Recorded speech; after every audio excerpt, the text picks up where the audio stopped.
This episode is brought to you by Fox One.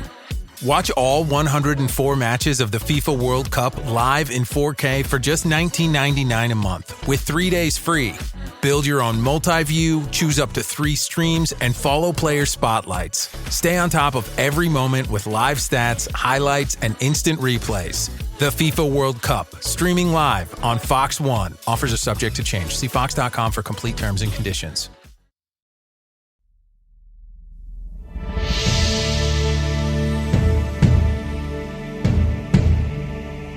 This is the History of the World podcast with me, Chris Hasler. And you're listening to Volume 3, The Classical World. Episode 32, The Battle of Mount Vesuvius.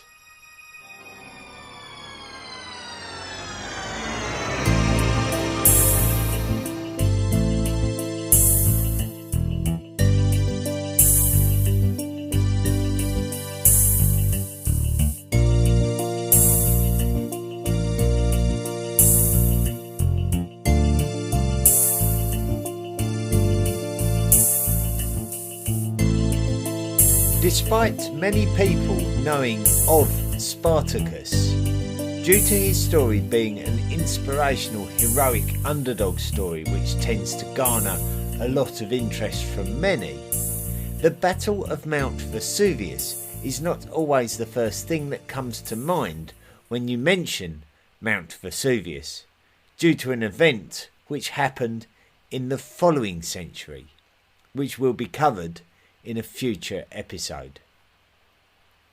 Mount Vesuvius overlooks the Gulf of Naples, and it's only between 100 and 150 miles down the west coast of the Italian peninsula from Rome. But despite the fact that there is only a short distance between Rome and the area around Naples, there is definitely a distinction between northern and southern Italian culture between these two areas, and this is ingrained in the Italian peninsula's history, and the Roman period is no exception to this observation. Back in the Roman period, the most notable city of this area was not Naples, but instead Capua. It is difficult to trace the history of Capua back from the Roman period with any degree of confidence. We can refer back to episode 29 regarding the Battle of Cannae, which happened a couple of centuries previous to today's episode's battle. Cannae is roughly across the other side of the Italian peninsula from Mount Vesuvius in the east.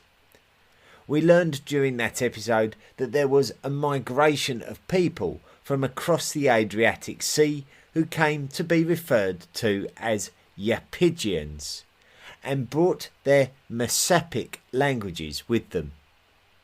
They pushed those indigenous Italic language speakers from these lands.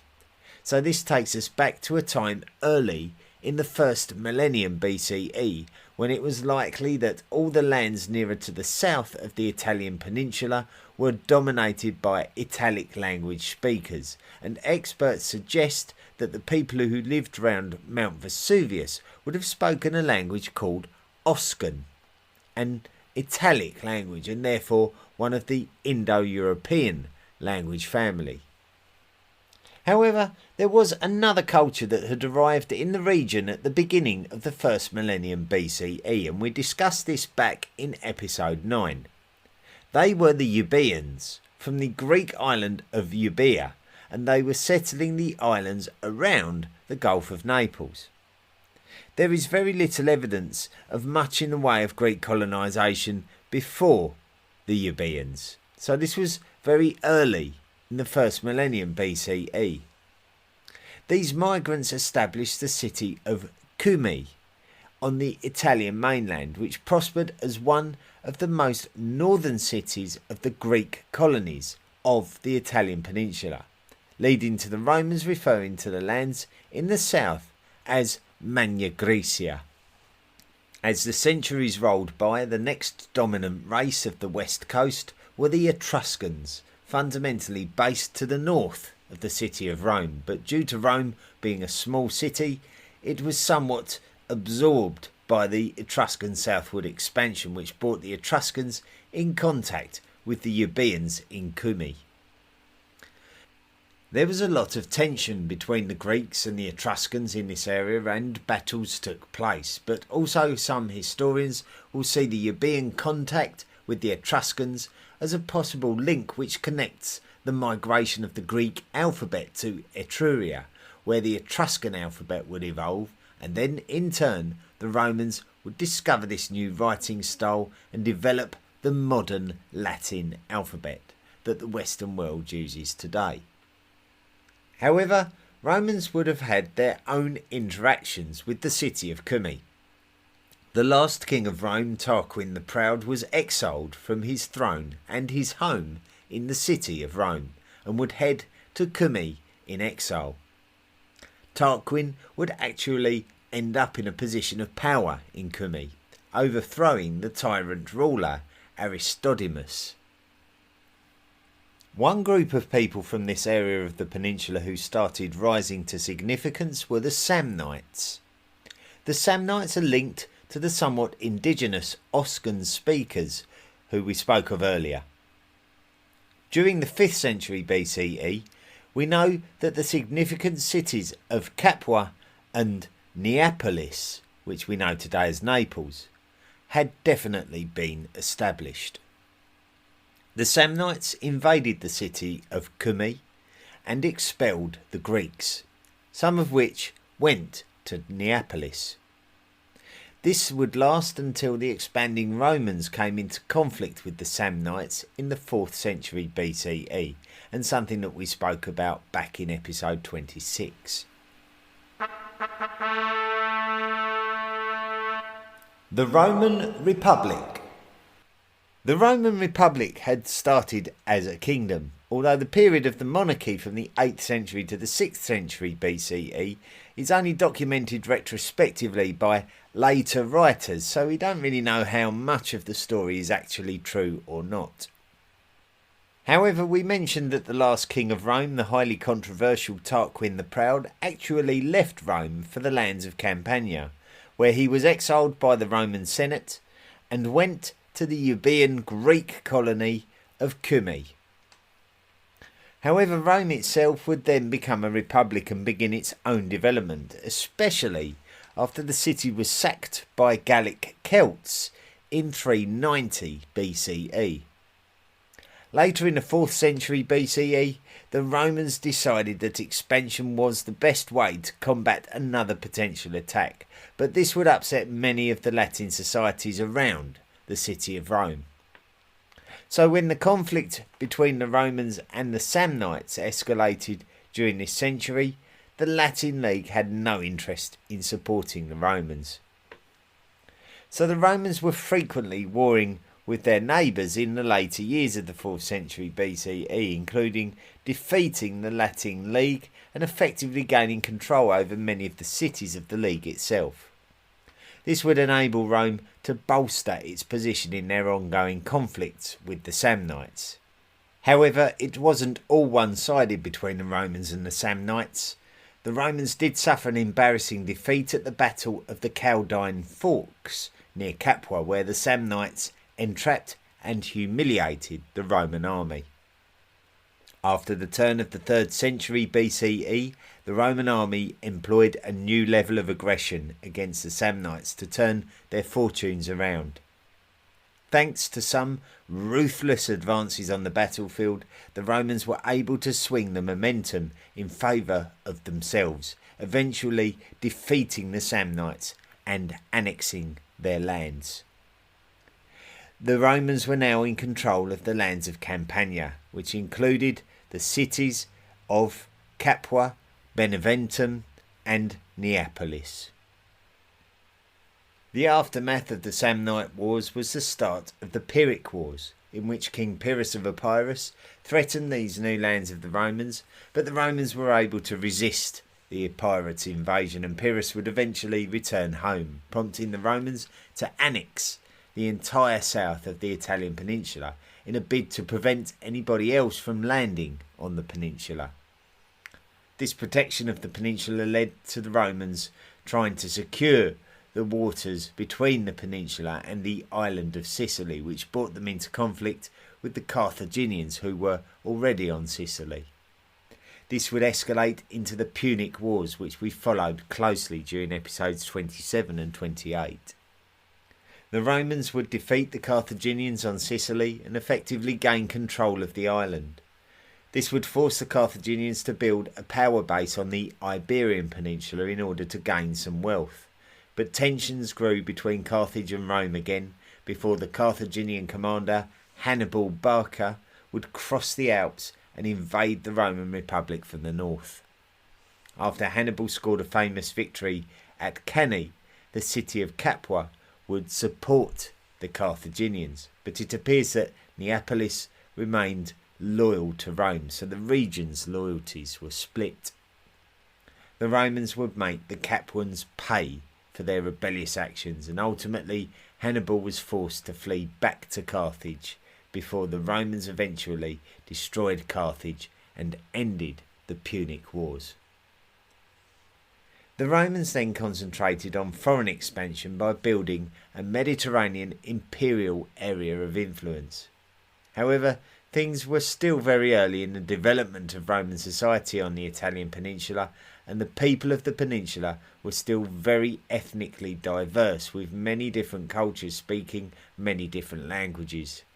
Many of those of a different culture to the Romans were not considered to be full Roman citizens, and therefore did not enjoy the same benefits that a full Roman citizen might expect to receive.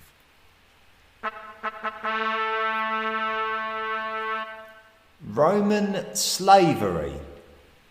So it's important to remind ourselves of the structure of the class-based society in the Roman Republic so that we can better understand how the population of Rome viewed themselves. Much of your fortune in the classical world was based by which family you were born into. If you were lucky enough to be born into an aristocratic family, you would be an aristocrat and enjoy the benefits of everything that came with being an aristocrat, with full voting rights and an inheritance of land and wealth. There was a very distinct difference between the aristocratic families and all other Roman citizens, and there was a definite desire by the aristocracy to protect their social privileges. But due to the fact that the aristocracy, despite holding much of the wealth, was such a minority of the entire population, once the non-aristocratic citizens, otherwise known as the plebeians, decided to stand up for their rights, the aristocracy, otherwise known as the patricians, had no option but to make concessions, or risk losing the loyalty of the plebeians completely. The patricians and the plebeians always struggled to find a political and social balance within the Roman Republic, particularly in the early years, which were the 5th and 4th centuries BCE. However, it is important to understand that despite the plebeians not being the aristocrats, they were still citizens, and some of them were influential and wealthy. So there was a huge diversity within the plebeian class. You could indeed be a rich plebeian, and you could likewise be not so rich, and this could depend on what you did for a living, or how well your business was performing, of course. The class beneath the plebeians was the slave class. Slavery is something that goes hand in hand with human history. Some firmly believe that slavery is something that has existed alongside civilized human history since the Neolithic Revolution.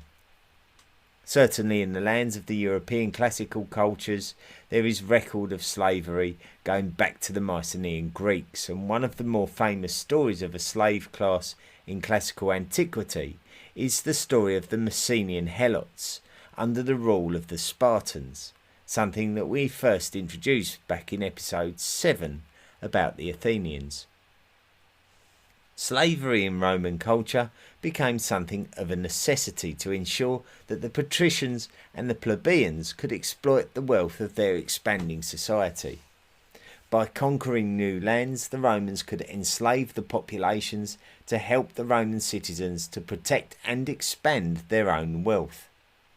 Certainly at the end of episode 28 about the Punic Wars, we learned about how the Romans captured 50,000 Carthaginians and took them back to Italian lands for a life of slavery. It is speculated that possibly as much as 25% of the entire Roman population could have belonged to the slave class at one point.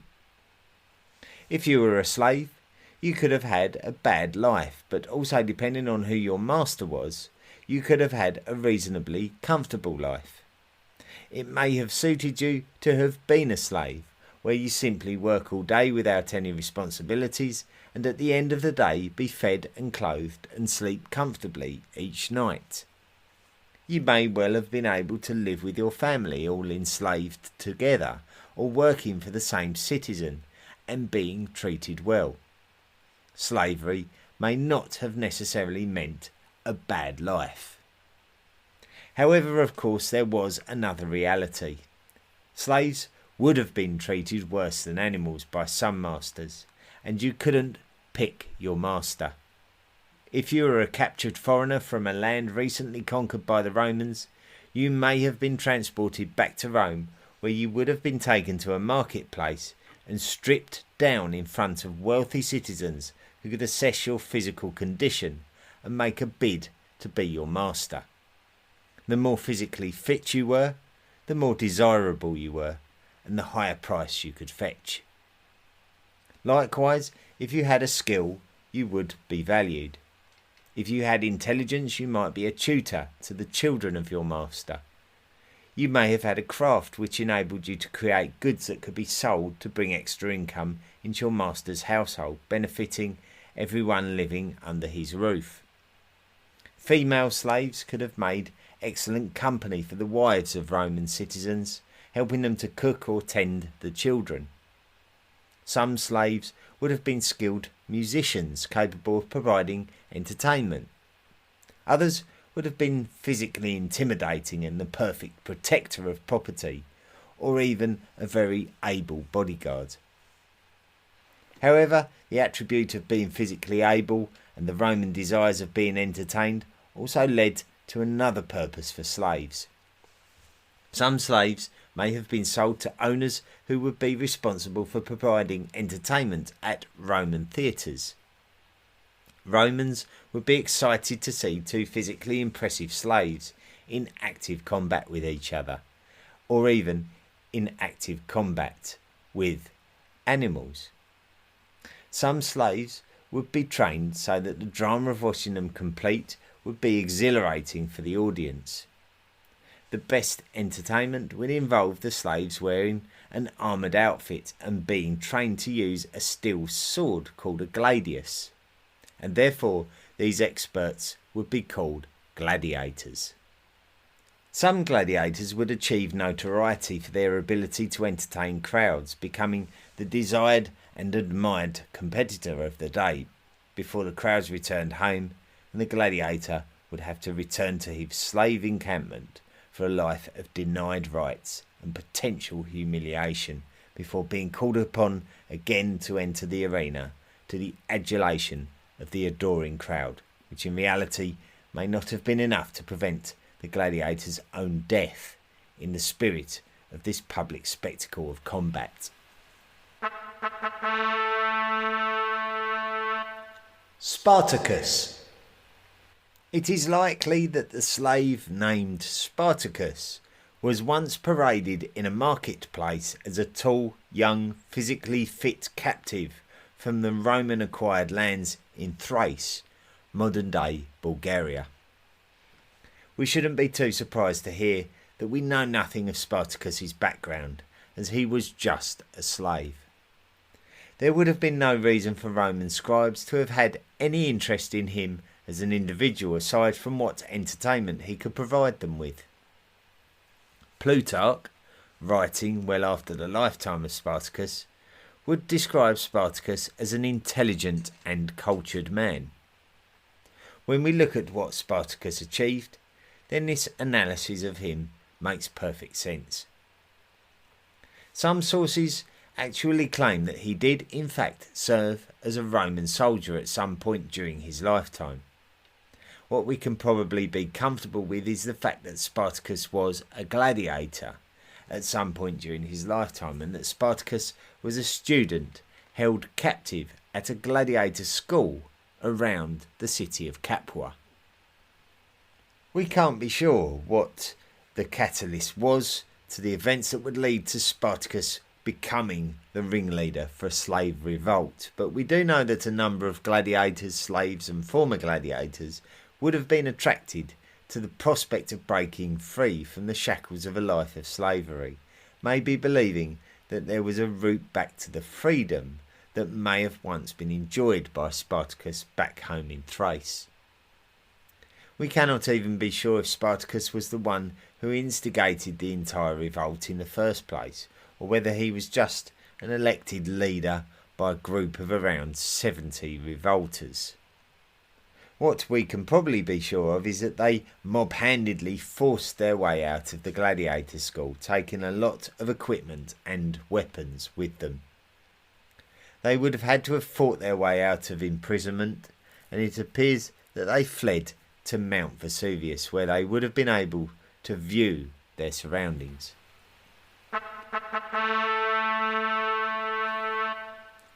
Gaius Claudius Glaber. Glaber was a plebeian praetor. The Roman praetors were important members of the Roman political system who would have led army units and acted as magistrates. Glaber is another one of those historical characters whose lifetime escaped the interest of contemporary scribes, with very little known about his background and achievements. What we do know about Glaber is that he was the man commissioned with sorting out the slave rebellion once the Roman Senate had caught wind of what had happened at the gladiator school in Capua. Naturally, as we have seen in the past, whenever a revolutionary group attempt to take control of the high ground, such as when the Chelonians had taken control of the Acropolis in Athens during the 7th century BCE, the response would often be to besiege the promontory, and so Glaber was tasked with besieging Mount Vesuvius in order to starve out Spartacus's revolutionaries.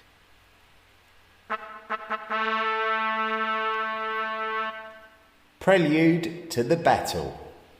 The journey from Capua to Mount Vesuvius for Spartacus and the gladiator school slaves, who numbered less than 100, would have likely encountered challenges along the way, with local Roman police being responsible for dealing with the recapture of these men. However, all along the way, the revolutionaries would have inspired more and more members of the slave class to break away from their masters and join the rebellion. Not only were Spartacus's men able to overcome the pursuit of the local police, but they were also strengthening their numbers and on a very significant level. Hundreds of slaves rallied to the cause, and this may have taken the number of slaves in the rebellion into the thousands, although some texts state that it went into the tens of thousands. When news had got back to Rome that the local police had been outfoxed by Spartacus, this is when Glaber, one of the 8 Roman praetors, was commissioned to deal with the problem, as he and his army would have been the most ready for commission, with other units tied up with alternative affairs elsewhere in the Roman imperial landscape. At the time, the Romans would not have regarded the slave revolt as anything too major. One of those things that was a nuisance, but something that was not necessarily a huge surprise within the social dynamics. Glaber's remit would have probably been very simple. Get yourself and your men down there. The rebels had set up camp on Mount Vesuvius, so starve them out. So Glaber would have set up camp at the base of the volcano at the point of access to the higher grounds, so there was now no way down for the slaves.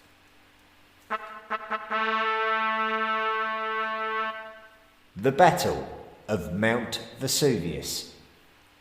With Spartacus and his slave army trapped on Mount Vesuvius, and Glaber with his concession of 3,000 men blocking the only route down from the volcano, Spartacus and his mixture of foreign slaves from Greek and Celtic lands among others were forced into making a decision. They had to descend from Mount Vesuvius somehow, or starve.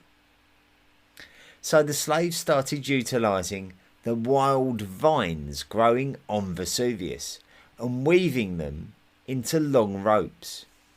Then one night, while the Romans were sleeping in their leather tents in their encampment at the base of Vesuvius, the slave army abseiled down from the volcano using the weaved wild vines and reaching the bottom of the volcano at a point that the Romans could not have expected the slaves to use.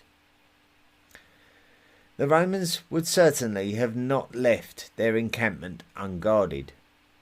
However, for those who envisaged slaves within the Roman Republic as simply the less able people in society are overlooking the fact that on a practical level the slaves would have been the most able, with slaves being commissioned to carry out menial production tasks and having to learn basic craftsmanship skills. It was probably no problem for the members of the slave army to stealthily approach the Roman sentries on guard at the encampment and silently remove them from the picture. What happened next was entirely predictable. The slave army then overwhelmed the sleepy encampment. A sudden and shocking assault took place on the Romans. Soldiers were slaughtered, weapons were stolen, food was plundered. The Battle of Vesuvius was no battle at all. It was a rout, and it was all over. Spartacus had successfully escaped slavery and defeated a Roman army in what must have seemed like the unlikeliest events that could happen within the Roman Republic.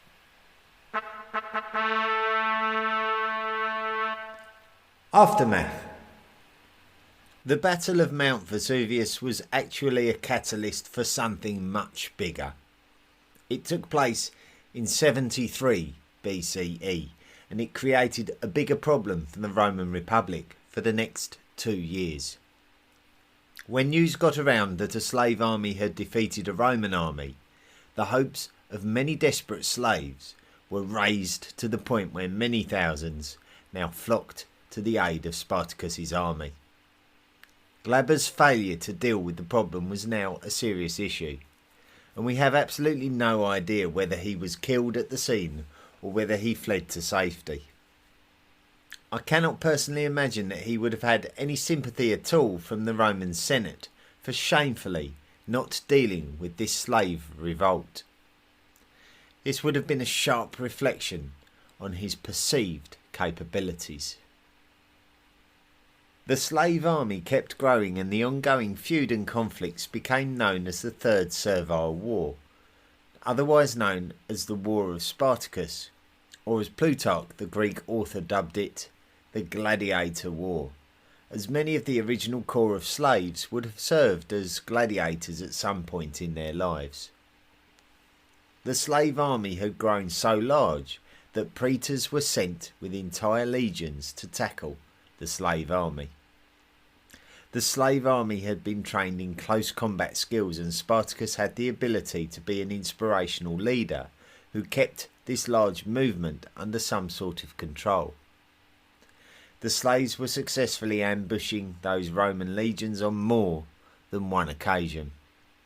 The praetors sent to deal with the problem were not returning home, most likely being killed at the scene alongside their men. Having made the most of the fertile lands around Mount Vesuvius to build an ever-growing slave army, the slave army would begin to move north along the peninsula. There are many different theories regarding what the slave army wanted. Did they want to completely escape the Roman lands altogether, maybe to return to the Celtic and Greek lands from which they came from? Did they want to gather enough people to be able to take on the Romans and potentially overthrow the Republic? Do they want to look for an area of the Republic that they could call their own and secede from the Republic? Or could it be that they wanted to end slavery in the Roman Republic altogether? Personally, I believe that a secession from the Roman Republic seems like the most realistic option, but I must admit that I've made this option up myself. We know that the slaves headed north, raiding settlements, but also seemingly acting in various groups with various leaders. There also seemed to be an egalitarian attitude, with Spartacus being painted as a leader without privilege, stating that resources should be shared and that his army's fate would be shared by himself. This attitude famously led to the adulation of the German 19th century socialist revolutionary Karl Marx, describing Spartacus as the most splendid fellow in the whole of ancient history. Curiously, upon reaching the far north of the Italian peninsula and the physical frontier presented by the Alps, which would lead to the wider European lands that the slaves may have recognised as their original home, it appears that a decision was made to head back south again. Maybe the prospect of crossing the Alps was too much, or maybe the change of climate meant that the slaves recognised that the fertility of the land was not as good as when in Campania under the shadow of Vesuvius. When the slaves arrived back in the south, having defended themselves from any and all Roman attacks, they set up camp.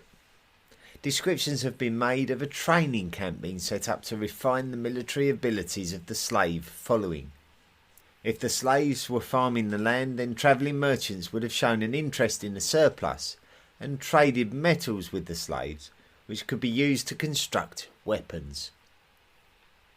The one thing that the slaves didn't seem to have was any kind of naval capability, and this would ultimately prove to be their Achilles heel.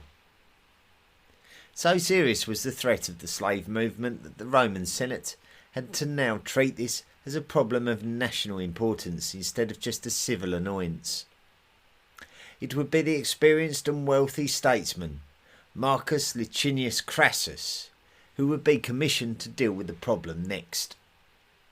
In 71 BCE, Crassus, who we have mentioned many times already, not least of all for his association with the first triumvirate during the 50s BCE, was elected as a praetor of the Roman Republic. Crassus would address the issue of the slave movement with a good degree of seriousness. With his large amounts of wealth, he equipped his own army and commissioned his own approach to his army. He famously advocated the Roman military practice of decimation. In the modern sense, we use the word decimation to describe a notable destruction of something, but in its original sense, it had a very specific meaning. It was a form of military discipline in which units were punished for things like cowardice by having every 10th man beaten to death by the other 9 comrades. Grim stuff. The slaves knew that with no naval capability, they risked being hemmed in the fertile south, so they had to move northwards to meet Crassus's forces. Despite initial success by the slaves, Crassus enforced his discipline in the Roman army, forcing them to respect the capabilities of the slaves, instead of attacking them with blind complacency. This was the key in turning the tables, and the slaves were forced to turn south again after the Roman army had started to kill slave soldiers in battle. In turning south, the slaves were hemmed in at the toe of the Italian peninsula. The only route away was across the Strait of Messina and onto the island of Sicily. Although it was a narrow water crossing, it was not navigable without some naval capability, with the strong currents needed to be expertly negotiated. The slaves tried to commission the assistance of pirates to aid their evacuation, but were betrayed and left to their fate. The slaves started panicking. Factions of the slaves started to desperately flee the core group and attack the Roman legions, but this was understandably not going to work as the Romans soaked up these ill-advised attacks. Crassus then made a decisive move. The year was now 71 BCE, and Crassus would lead his army to engage with Spartacus at the Battle of the Silarius River.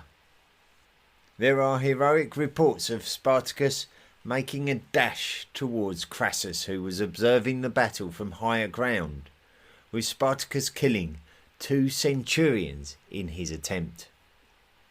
However, Spartacus was ultimately surrounded by soldiers and killed on the battlefield, and this would symbolically end the Third Servile War, with the slave army finally being defeated once and for all, ending 2 years of terror.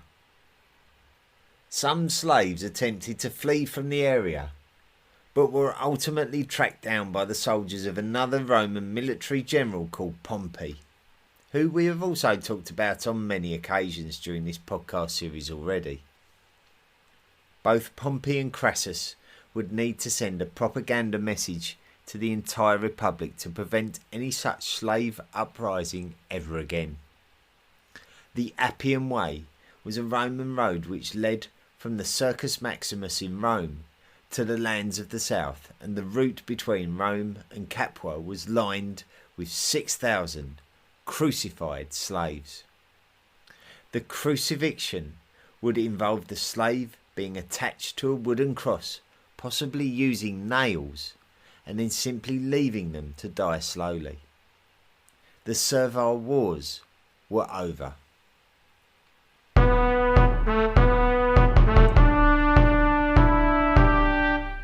So that's Spartacus, the ultimate story of a slave rising up against his masters, and also inspiring much in the way of visual dramatisations of gladiators, and even Spartacus himself has been immortalised in Hollywood movies. So really was a pleasure to cover that this week, and I hope that our alternative look at Spartacus was done well, with the focus actually on the original battle that started the Third Servile War. So there we go, the story of Spartacus. Thank you so much for listening. Let's read out some messages then, some emails received. I've got one from Rick Peterson here. He's put, "Hello, love the podcast. Only about 15 episodes in, really enjoying it. Learning an incredible amount. Really enjoy your humility and wonderful amount of knowledge." Rick Peterson, Brisbane, Australia. I think that's one of the great things, is when people email in and I can see where in the world that you are, and even with everything that's been going on in the world this year, here we are still living in this small world. We're still able to communicate with each other well. George, I haven't got a surname, but George has written in saying, "Love the pod, almost caught up, but I was wondering if at the end of every episode, before you go into reviews, maybe you could do like a 1 or 2 minute summary of the major themes. I'm often multitasking when I listen, and I imagine that's fairly common. I can sometimes miss elements here and there, plus I think recaps are great in general for a dense 40-ish minute pod, you know." Well, thanks very much for the message, George.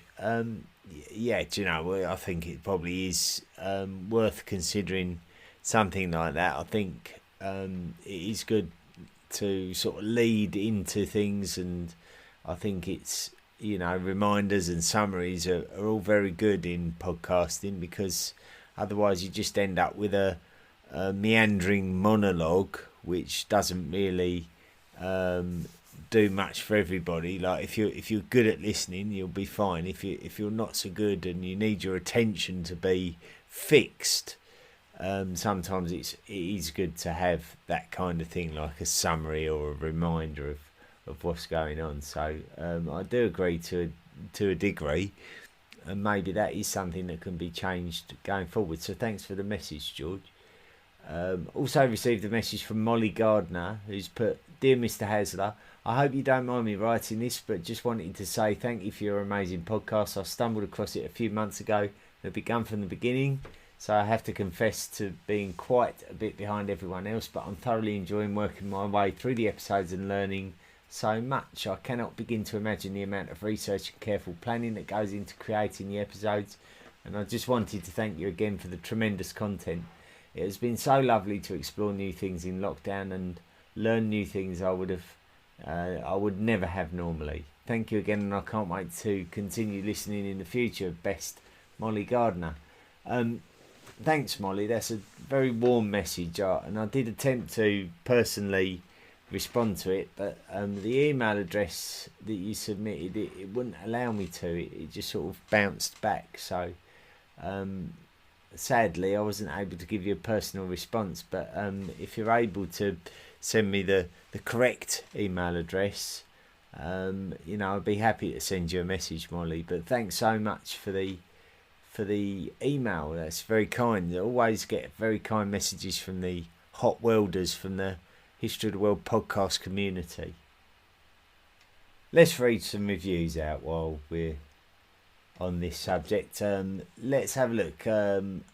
Silky Johnson Player Hated has written in from the United States of America with a review. He's put, "Unlike any other podcast, this is the best podcast of its type, largely because few undertake the daunting task of tracing the modern world from the Big Bang. Each episode has a ton of information, so it can be very dense, but Chris keeps it interesting. I listen to this when I'm lifting to keep my brain sharp and find it very relaxing and informative." I guess you mean lifting weights. I'd like a vision of you lifting boxes and like, a moving house or something like that. But the daunting task, I'll tell you what, it says from the Big Bang. I didn't start from the Big Bang. Cool, blimey, I would have been here for the rest of my life doing it from the Big Bang. Certainly from the Chicxulub crater impact, which we believe that wiped out the dinosaurs. So we're a long way from there now into the Roman story. But thanks ever so much for the 5-star review, Silky Johnson Player Hated. Another 5-star review from Scion91 from right here in Great Britain. But I'm only on volume 1 so far, but it is coming across as a very well researched podcast with the information put across in an accessible manner, especially considering how complex some of the topics are. It's great for long drives and for monotonous work. I highly recommend this podcast, and a little smiley face at the end. So thank you very much, Scion91. I can't remember if I read out this review. It's from Awesome Gruesome, who's put Fran. I've been listening to Chris for quite some time now, and he is an absolute legend to me for taking his time and providing knowledge for people like me. I've never been described as an absolute legend before, so quite humbling. Hopefully one day I'll be able to use this knowledge to contribute more to this world, which is much needed. Well, I don't know. I suppose learning about history does give you an appreciation of the world that you live in, let's say. So, it can change your perspective, let's say. But such tremendous reviews and messages. You lot are exceptionally kind. I think it shows just how much warm-heartedness there is on this planet of ours. So it's an absolute pleasure to read these messages out, so thank you. Now, as ever, each week, please forgive me for doing this. I always have to do it. The reason why is because there are some very kind people that deserve recognition. Now, if you want to support the podcast, you can do so. You can make a financial contribution. You can sign up for a monthly donation for as little as $1 a month, and these little $1 a month donations really add up. If you want to donate more, bring it on, lovely jubbly. Otherwise, you can just rate and review the show, and that is equally valuable. But if you do sign up and make a financial contribution, then you become a lifelong member of the History of the World podcast Illuminati. And you also qualify for associated benefits, which you can see on the web page itself. So go along to the historyoftheworldpodcast.com website and click Patreon to find out more. And we've got 2 new members of the History of the World podcast Illuminati this week. We welcome Big Slice, who's joining the History of the World podcast Illuminati, and Gazubear G, also another one there to be welcomed. So thank you to you both. You now have the distinction of being members of the History of the World podcast Illuminati.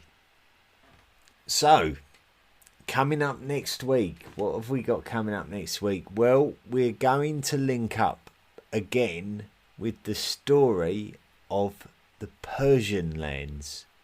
And it's at this point that the gentleman who solved the Spartacus problem, that being Marcus Licinius Crassus, member of the first triumvirate, which is the period that we're going to be looking at next week. So we're going to be fast forwarding to the 50s BCE, and we're going to be looking at the adventures of Marcus Licinius Crassus, who was commissioned to deal with the Parthians over in the Persian lands, and we're going to find out how he got on.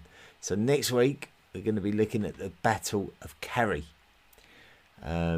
between the Romans and the Parthians. So that's going to be extremely interesting. Of course, anything to do with history is I'm always going to describe it as extremely interesting. So it doesn't really mean anything, does it? But I think it's going to be very interesting, and I'm sure those of you who love your history are going to find it very interesting. A big moment in the closing years of the Roman Republic, the Battle of Carrhae, coming next week. Well, that's your lot for another week. I'm going to wrap it up. Next week, the Battle of Carrhae. We remain in the Roman Republic for now. And until next week, have a jolly good week, and don't forget to be good. Do you want more from the History of the World podcast? Then visit our website, historyoftheworldpodcast.com. You can join our discussion forum and find us on social media. Support the podcast for as little as $1 per month by clicking the Patreon link. Email the show at historyoftheworldpodcast@mail.com. The best ones will be read out. Be sure to rate and review the show wherever you listen to us.